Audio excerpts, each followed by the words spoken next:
créer dans le pèlerinage un esprit de famille, de simplicité, les uns envers les autres, là. Pèlerins valides, pèlerins malades, d'hospitalité, tous ensemble parce que nous sommes baptisés et que nous sommes en Église. Vouloir que les bretelles tombent si elles séparent, mais les mettre pour le service. J'ai beaucoup aimé l'hospitalité qui m'a appris le service du malade, justement, des petits, des humbles. Elle faisait ça avec beaucoup d'amour, avec beaucoup de tendresse. Les pèlerins malades revenaient réconfortés de ces rencontres-là. Mais Lourdes, c'est aussi le lieu de l'évangile, de l'évangélisation. Dire le Christ, son humanité, sa proximité des petits, et l'homme de la miséricorde. Ah, le sacrement de réconciliation, c'est Lourdes. Lourdes, un lieu de la foi, proclamer la foi. Et j'ai admiré mes confrères, les religieux, religieuses et les différents animateurs qui cherchaient à s'adapter aux différentes situations.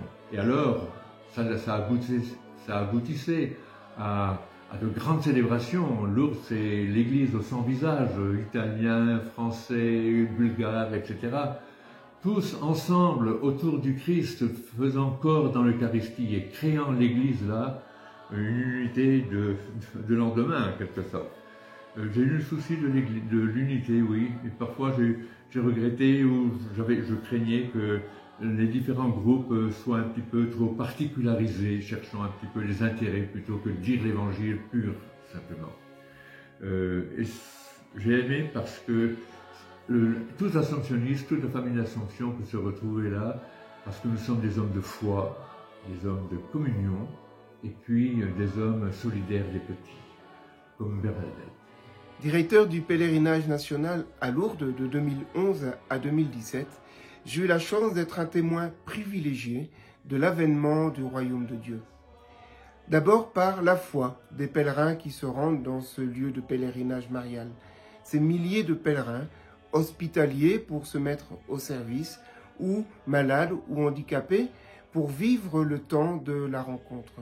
Comment leur foi en un Dieu vivant, ressuscité, les fait se déplacer intérieurement, mais aussi physiquement du monde entier et particulièrement de la France entière. L'attente n'est pas forcément une guérison physique, mais la joie de cette rencontre.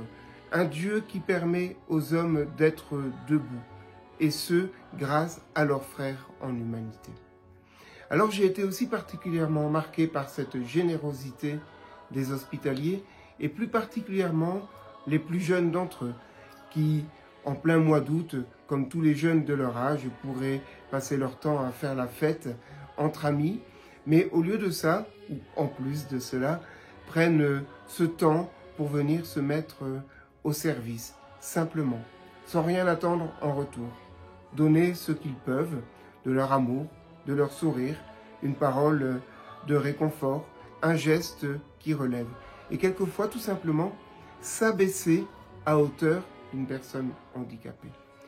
Oui, c'est une grâce que d'être directeur de pèlerinage pour admirer combien Dieu est encore à l'œuvre aujourd'hui dans ce monde, à travers des hommes et des femmes de tout horizon qui se retrouvent pour répondre à cet appel de Marie pour que, ensemble, nous puissions nous tourner vers son Fils.